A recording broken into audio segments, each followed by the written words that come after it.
स्वागत है दोस्तों। आज की इस अपनी क्लास में हम टीजीटी, पीजीटी, एचटीईटी और तमाम स्टेट की जितनी भी टीजीटी, पीजीटी की परीक्षाएं हैं यूजीसी नेट के लिए, इन सब में यात्रा, साहित्य और संस्मरण से जुड़े हुए महत्वपूर्ण रचनाओं के बारे में हम देखेंगे। कौन कौन सी रचनाएं महत्वपूर्ण हैं, तो इन रचनाओं को आप ध्यान से देख लीजिएगा। इस वीडियो में हम 15 महत्वपूर्ण लेखकों के यात्रा साहित्य और अगले हिस्से में इसी वीडियो में 15 महत्वपूर्ण लेखकों के संस्मरण और रेखाचित्र के बारे में पढ़ेंगे। तो देखते हैं सबसे पहले हम यात्रा साहित्य में भारतेंदु हरिश्चंद्र से शुरुआत करते हैं। भारतेंदु हरिश्चंद्र की जो यात्रा वृत्तांत की रचनाएं हैं वो हैं सरयू पार की यात्रा, मेहंदावल की यात्रा और लखनऊ की यात्रा। ये 3 यात्रा वृत्तांत भारतेंदु हरिश्चंद्र के आप ध्यान रखेंगे तो आपके लिए काफ़ी उपयोगी होगा। सरयू पार की यात्रा, मेहंदावल की यात्रा, लखनऊ की यात्रा। अगला है शिव प्रसाद गुप्त का पृथ्वी प्रदक्षिणा, 1914 ईस्वी में है ये, ठीक है। सत्यदेव परिव्राजक की मेरी कैलाश यात्रा 1915 और मेरी जर्मन यात्रा 1926। तो कैलाश यात्रा 15 में करते हैं और जर्मन यात्रा 1926 में करते हैं। अगला देखते हैं राहुल सांकृत्यायन जी का, जो कि यात्रा साहित्य की दृष्टि से बहुत महत्वपूर्ण है। अज्ञेय और राहुल सांकृत्यायन परीक्षाओं की दृष्टि से पाठ्यक्रम में असिस्टेंट प्रोफेसर हो या यूजीसी नेट में, इन्हीं दोनों में से किसी एक की रचना जरूर लगाई जाती है। राजस्थान लोक सेवा आयोग की असिस्टेंट प्रोफेसर भर्ती परीक्षा में सौंदर्य की नदी नर्मदा, उसके बारे में अमृतलाल बेगड़ जी की रचना है, वो लगी हुई है। तो राहुल सांकृत्यायन की रचना के बारे में अगर हम देखें तो मेरी तिब्बत यात्रा 1937 में, मेरी लद्दाख यात्रा 1939 में, किन्नर देश में, ये टाइपिंग मिस्टेक है थोड़ा देख लीजिएगा, किन्नर देश में 1948 और रूस में 25 माह 1952, ठीक है। तो इतना जो है महत्वपूर्ण राहुल सांकृत्यायन के बारे में आपको ध्यान रखना है यात्रा वृत्तांत की पुस्तकें। अगला देखते हैं रामवृक्ष बेनीपुरी जी का।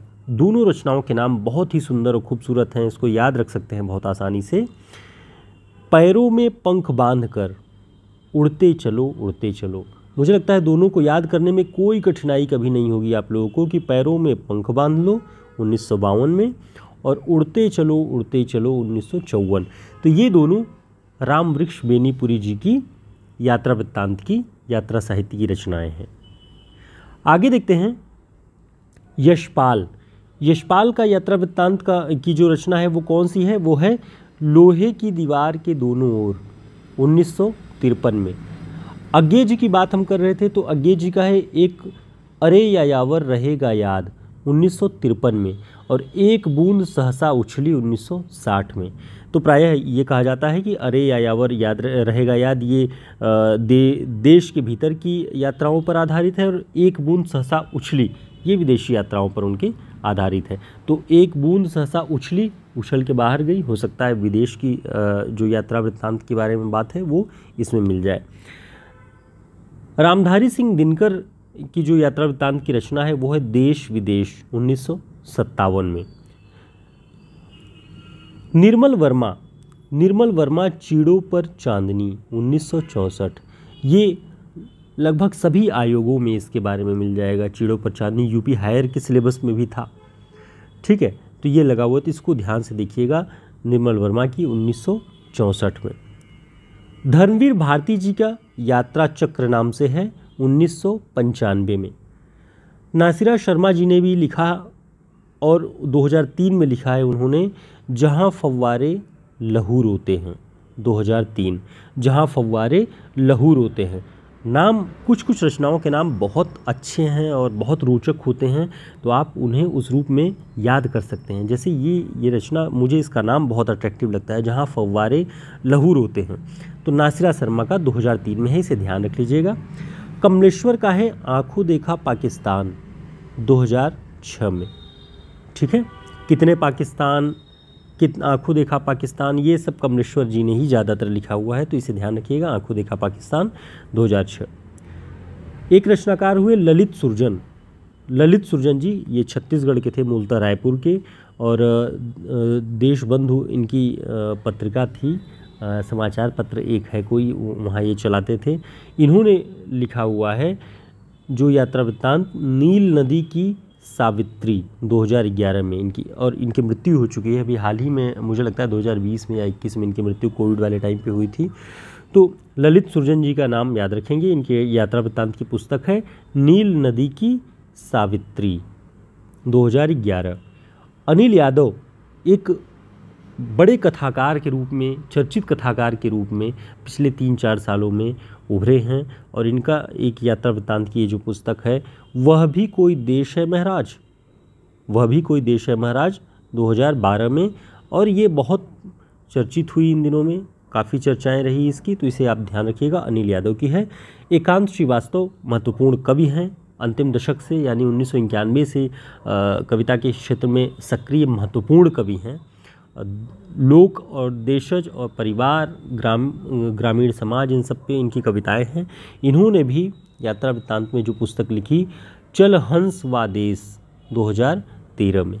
ठीक है, तो ये इतनी 15 रचनाकारों की यात्रा वृत्तांत की रचनाओं को हमने यहाँ पर देखा, और ये सारी जो रचनाएं हैं वो हमारे हिंदी साहित्य के शॉर्ट नोट्स में इसी तरीके से हमने कलेक्ट किए हुए हैं, जो महत्वपूर्ण हैं शॉर्ट नोट्स, ताकि आप परीक्षाओं में आसानी से, परीक्षाओं के दौरान इसे रिवीजन कर सकें।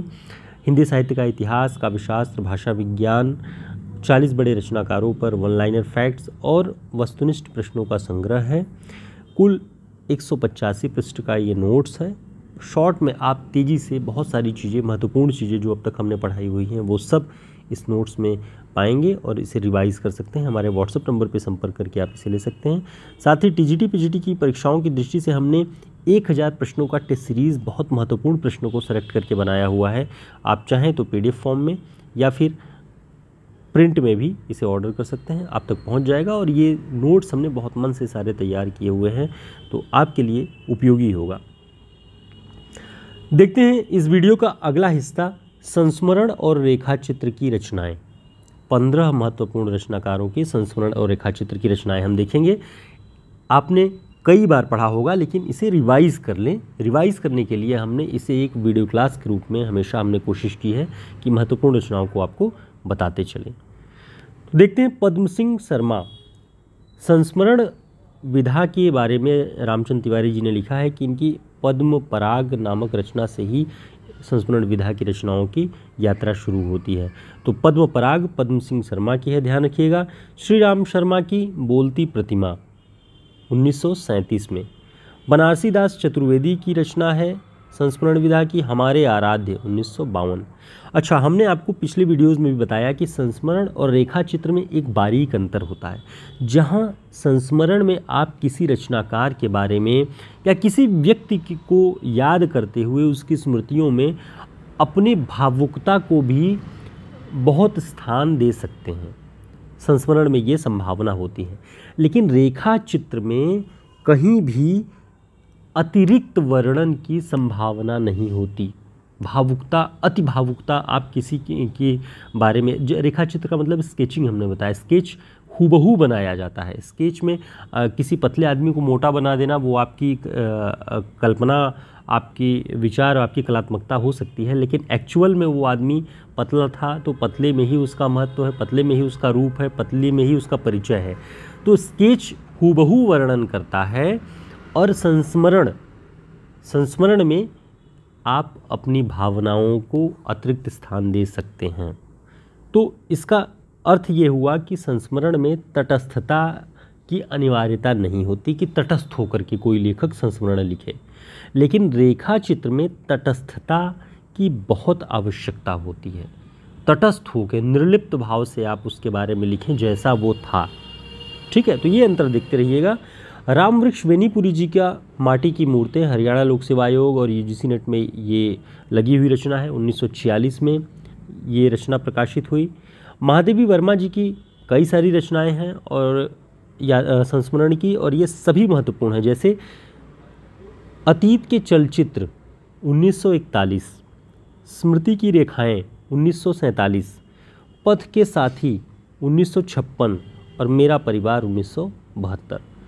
तो ये रचनाएं संस्मरण और रेखाचित्र की दृष्टि से महादेवी वर्मा की बहुत महत्वपूर्ण है। मेरा परिवार, जिसमें कई पशु पक्षियों जीव जंतुओं को उन्होंने आश्रय दे करके अपने परिवारजन के रूप में उन्हें अपने साथ रखा। तो इस दृष्टि से ये रचना बहुत महत्वपूर्ण है। मेरा परिवार ये पाठ्यक्रम में भी है, यूजीसी नेट में संभवतः यूपी हायर के सिलेबस में था और किस परीक्षा में है वो भी आप देख लीजिएगा। माखनलाल चतुर्वेदी जी का जो संस्मरण की रचना है समय के पाँव 1962, ठीक है। प्रकाश चंद्र गुप्त की रचना है संस्मरण साहित्य की मिट्टी के पुतले। प्रकाश चंद्र गुप्त के बारे में हमने बात की कि ये प्रगतिवादी आलोचक हैं, महत्वपूर्ण प्रगतिवादी आलोचक हैं, इनका नाम ध्यान रखिएगा।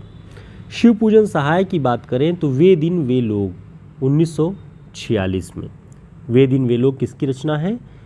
शिवपूजन सहाय संस्मरण और रेखाचित्र विधा की रचना है, ध्यान रखिएगा। सेठ गोविंद दास की रचना है स्मृतिकर्ण 1959। आगे देखेंगे राजेंद्र यादव की जो रचना है उसका क्या नाम है? राजेंद्र यादव औरों के बहाने 1981 में प्रकाशित हुई। हमने सभी के सन भी लिख दिए हैं, जिनके सन नहीं हैं कोशिश करिएगा आप कहीं से प्रयास करके उसको अपने एक जगह नोट कर लीजिएगा। जितनी हमें तत्काल और हमने खोजने पर जिन रचनाओं के पा गए हैं, हमें मिल गए हैं प्रकाशनवश, वो हम यहाँ पे आपको बता रहे हैं। औरों के बहाने 1981, अज्ञेय का स्मृति लेखा 1986, कृष्णा सोबती का हम हशमत 3 भागों में है, ध्यान रखिएगा। भाग 1 का प्रकाशन 1977 में, भाग 2 का प्रकाशन वर्ष हमें नहीं मिला है, यदि आपको जानकारी हो तो कमेंट बॉक्स में ज़रूर बताएं। हम हशमत भाग 3 2012 में। तो ये कृष्णा सोबती जी के संस्मरण विधा की रचना है, ध्यान रखिएगा। कृष्ण बिहारी मिश्र जी की जो रचना है नेह के नाते अनेक 2002, नेह के नाते अनेक कृष्ण बिहारी मिश्र। रामदर्श मिश्र, इनके भी रचनाओं के नाम बहुत रोचक होते हैं, बहुत ऐसा लगता है कि सच में बड़े कोमल नाम ये रखते हैं। स्मृतियों के छंद 1995 में और अपने अपने रास्ते 2001, स्मृतियों के छंद अपने अपने रास्ते, रामदरस मिश्र, ठीक है। मधुरेश जी का एक संस्मरण विधा की जो रचना है वो है आलोचक का आकाश किसकी रचना है? मधुरेश की, 2012 में प्रकाशित है।